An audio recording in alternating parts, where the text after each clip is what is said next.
السلام عليكم ورحمة الله وبركاته. بسم الله وكفى. سبحان الله وتعالى.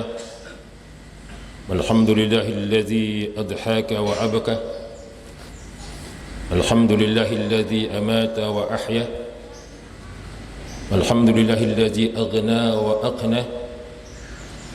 الحمد لله الذي خلق البصر زوجين من الذكر والأنثى ليبلوكم أيكم أحسن عملا. الحمد لله الذي جعل عيدا فطرا والفطرة والأضحى. أشهد أن لا إله إلا الله وحده لا شريك له، وأشهد أن محمدا عبده ورسوله لا نبي بعده. وصلى الله على نبي الهدى حبيبنا والمصطفى وعلى آله أهل الصدق والوفاء. اللهم اجعلنا من اتبعهم بإحسان إلى يوم الجزاء. الله أكبر الله أكبر ولله الحمد. Hadirin jamaah salat Id Adha yang berbahagia, kita panjatkan puji syukur kita kepada Allah bahwa kita masih diberi kesempatan untuk hadir pada hari ini, menegakkan ketaatan kita kepada Allah dan Rasulnya dalam rangka meraih rahmatnya. Ati'ullah wa ati'ur Rasul la'allakum turhamun. Hadirin yang berbahagia, hari raya kurban atau biasa kita sebut Idul Adha atau Idul Adyan, baik dalam dimensi ritual maupun dalam dimensi festival yang kita laksanakan setiap tahun seperti hari ini, tidak bisa lepas dari kisah Nabi Allah Ibrahim alaihissalam sebagaimana terekam dalam surah As-Saffat ayat 99 sampai 111. Meskipun praktik kurban itu sebenarnya sudah dilaksanakan jauh sebelumnya itu oleh para putra Nabi Adam alaihissalam, yaitu Qabil dan Habil. Diceritakan bahwa kurban yang diterima oleh Allah adalah kurban Habil, bukan Qabil. Itu pun bukan daging atau darah yang Allah terima, namun ketulusan hati dan ketakwaan dari si pemberi kurban. Allah menegaskan, na'udzubillahi as-sami'il 'alim minasyaitonir rajim. La yanalallaha luhumuha wala dima'uha walakin yanaluhu at-taqwa minkum. Al-Hajj 37. Allah menegaskan daging unta dan darahnya itu sekali-kali tidak dapat mencapai keridhaan Allah, tetapi ketakwaan dari kamulah yang dapat mencapainya. Itu syarat berkurban, bertakwa kepada Allah. Bentuk takwanya dah direfleksikan dengan salat. Jadi maka ada pendapat mengatakan tidak akan diterima kurban seseorang tidak salat kepada Allah Subhanahu wa taala. Kaum muslimin berbahagia, ibadah kurban tahunan yang umat Islam laksanakan adalah bentuk iktibar atau pengambilan pelajaran dari kisah tersebut di atas. Setidaknya ada 3 pesan yang bisa kita tarik dari kisah tentang Nabi Ibrahim dan Nabi Ismail alaihissalam serta ritual penyembelihan hewan kurban yang secara umum itu. Allahu Akbar walillahil hamd. Pelajaran pertama tentang totalitas kepatuhan kepada Allah Subhanahu wa taala. Nabi Allah Ibrahim yang mendapat julukan Khalilullah atau kekasih Allah itu mendapat pujian berat pada saat rasa bahagianya meluap-luap dengan kehadiran sang buah hati yang sudah ditunggunya bertahun-tahun di dalam rumah tangganya itu. Lewat perintah penyembelihan Ismail, Allah seolah hendak mengingatkan Nabi Ibrahim alaihissalam bahwa anak hanyalah titipan Allah. Anak betapapun mahal kita menilainya, tak boleh melengahkan kita bahwa hanya Allah Subhanahu wa taala tujuan akhir dari rasa cinta dan ketaatan kita itu. Allahu Akbar walillahil hamd. Kaum muslimin yang berbahagia, Nabi Allah Ibrahim lolos dari ujian ini. Ia membuktikan bahwa dirinya sanggup mengalahkan egonya untuk tujuan mempertahankan nilai-nilai ilahiyat. Dengan penuh ketulusan Nabi Allah Ibrahim alaihissalam menafaki jalan pendekatan diri kepada Allah sebagaimana makna Al-Quran, yaitu makna kurban, yaitu pendekatan diri. Allahu Akbar walillahil hamd. Kaum muslimin berbahagia, sementara Nabi Ismail meskipun usianya masih belia, para mufassir mengatakan 13 tahun saat itu, mampu membuktikan dirinya sebagai anak yang berbakti dan patuh kepada perintah Tuhannya atas didikan ibu. Setegankan ini atas didikan ibunya, Ismail alaihissalam begitu patuh kepada Tuhannya dan menghormati ayahnya. Yang menarik lagi, ayahnya menyampaikan perintah tersebut dengan memohon pendapatnya terlebih dahulu. Ini kesantunan Ibrahim kepada anaknya, dengan tutur kata yang halus, tanpa unsur paksaan, atas dasar kesalehan dan kesabaran yang ia miliki. Nabi Ismail pun memenuhi panggilan Tuhannya untuk disembelih. Allahu Akbar walillahil hamd. Jamaah salat Idul Adha hadakumullah yang berbahagia. Pelajaran kedua yang dapat kita petik pada Idul Adha itu adalah tentang kemuliaan manusia. Dalam kisah itu, di atas itu, di satu sisi kita diingatkan untuk jangan menganggap mahal sesuatu bila itu untuk mempertahankan nilai-nilai ketuhanan. Namun di sisi lain kita juga diimbau untuk tidak meremehkan nyawa dan darah manusia.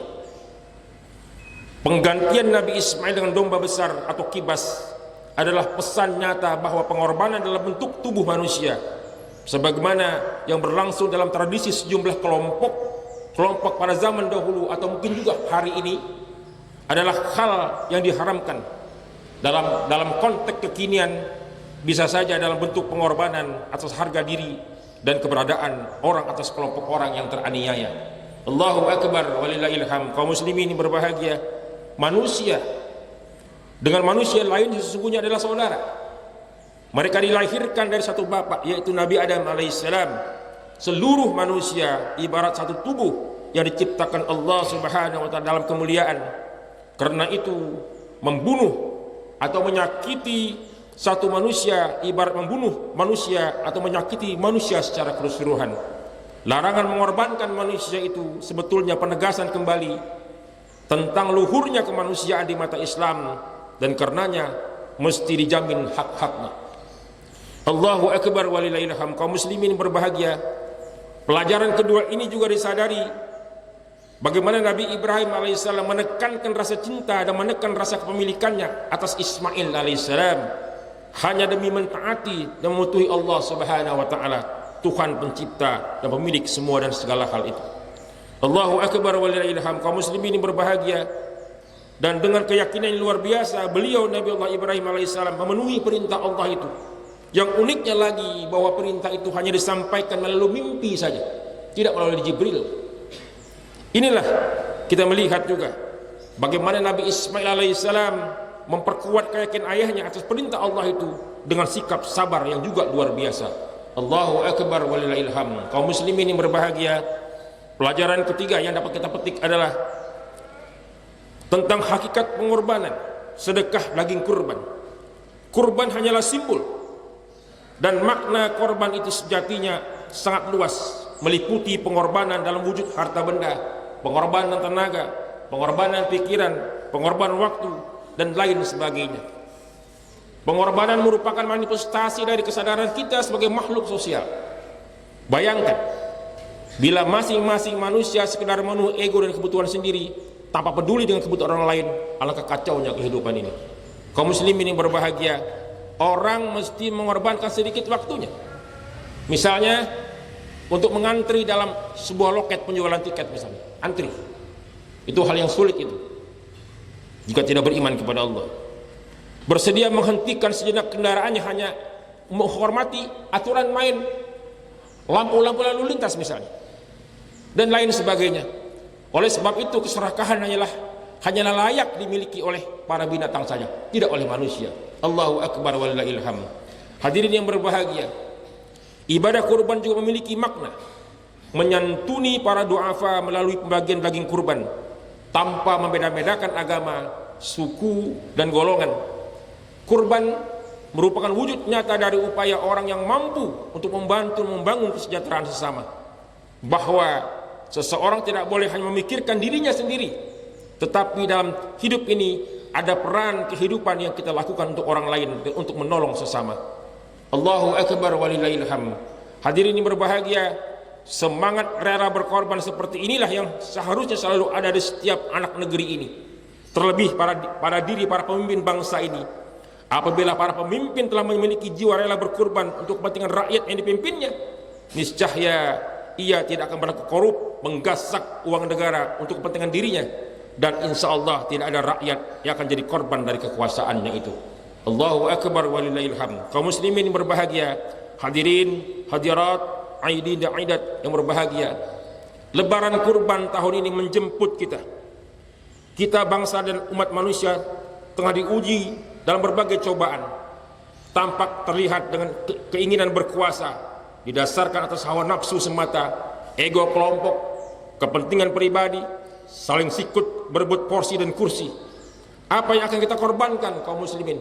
Jabatankah, kedudukankah, hartakah, atau kepentingan apa yang kita korbankan? Allahu akbar walillahil hamd.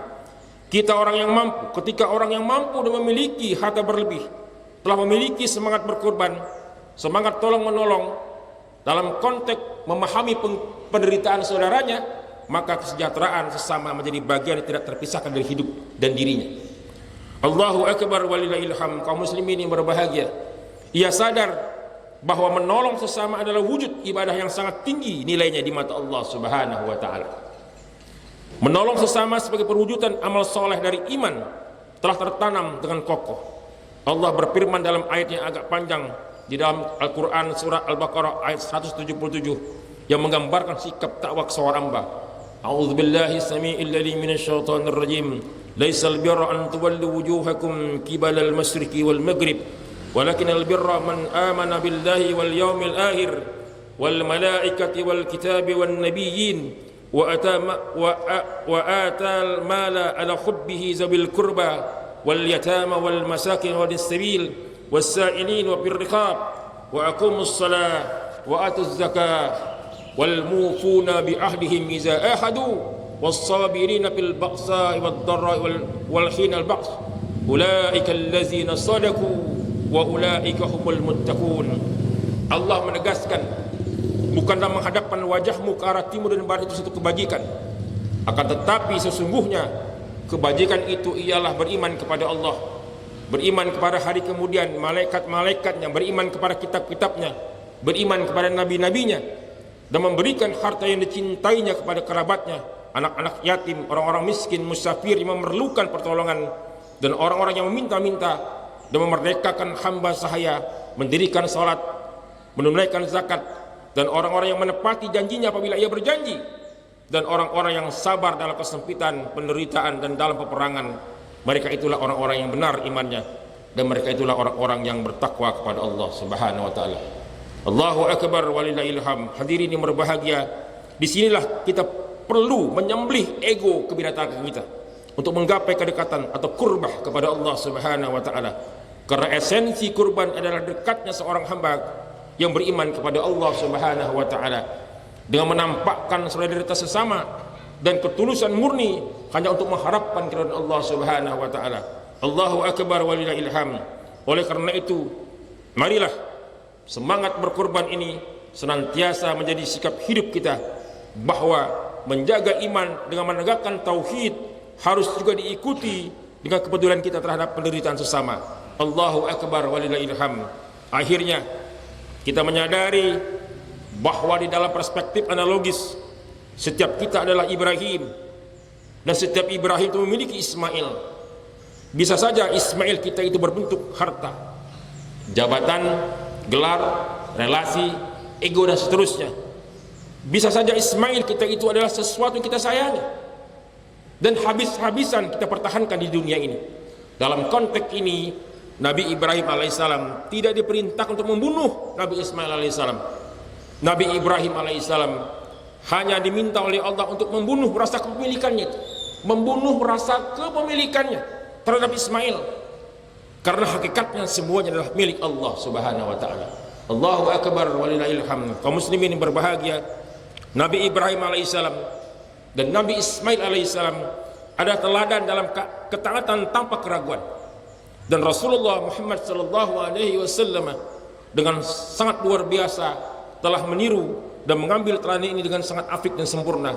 Allah menegaskan, qad kana lakum uswatun hasanatun fi Ibrahim walladzina ma'ah. Allah menegaskan sesungguhnya telah ada suri teladan yang baik bagimu pada Ibrahim dan orang-orang yang bersama dengan dia. Ini Allah menyuruh Rasulullah meniru sikap hidup Ibrahim. Dan pada surat yang sama Allah menegaskan, laqad kana lakum fihim uswatun hasanatun liman kana yarjullaha wal yaumil akhir wa may yaqula fa innallaha wal ghaniyyul hamid. Allah menegaskan sesungguhnya pada mereka itu Ibrahim dan umatnya ada teladan yang baik bagimu hai Muhammad, yaitu bagi orang-orang yang mengharapkan pahala dari Allah dan keselamatan pada hari kemudian. Dan barang siapa yang berpaling, maka sesungguhnya Allah dialah yang maha kaya lagi maha terpuji. Allahu akbar walillahil hamd. Kaum muslimin yang berbahagia, semoga Allah Subhanahu wa taala anugerahkan kesolehan Nabi Ibrahim dan keikhlasan Nabi Ismail kepada kita semua, dan kita diberikan kesanggupan dan kesungguhan untuk mengaplikasikan dalam hidup dan kehidupan kita ini. Amin ya Allah ya rabbal alamin. Akhirnya marilah kita mohon kepada Allah semoga senantiasa diberikan hidayah dan taufiknya kepada kita, sehingga di dalam menghadapi hidup yang semakin luar biasa ini kita tetap menjalaninya dengan baik dan benar. Alhamdulillahillazi hadana li hadza wa ma kunna linahtadiya laula an hadanallah. Allahumma shalli ala Muhammadin wa ala alihi wa ashabi ajma'in ya arhamar rahimin. Allahumma ighfir lil mu'minina wal mu'minat, muslimina wal muslimat, al ahya minhum wal amwat, innaka sami'un qaribun mujibun da'wat ya qadiyal hajat. Allahumma arina haqqal haqqa warzuqna ijtinabah wa arina batila batila warzuqna ijtinabah. Rabbana la tu'akhizna in nasina aw akhtana. Rabbana wa la tahmil alaina isran kama hamaltahu ala alladhina min qablina. Rabbana la tuhammilna ma la taqata lana bih wa'fu 'anna waghfir lana warhamna anta maulana fansurna 'alal qaumil kafirin. Rabbana atina fid dunya hasanah wa fil akhirati hasanah wa qina adzaban nar. Rabbana innaka taqabbal du'a wa ilaikan anabna wa ilaikan masir walhamdulillahi rabbil alamin. Allahu akbar walillahil hamd. Assalamualaikum warahmatullahi wabarakatuh.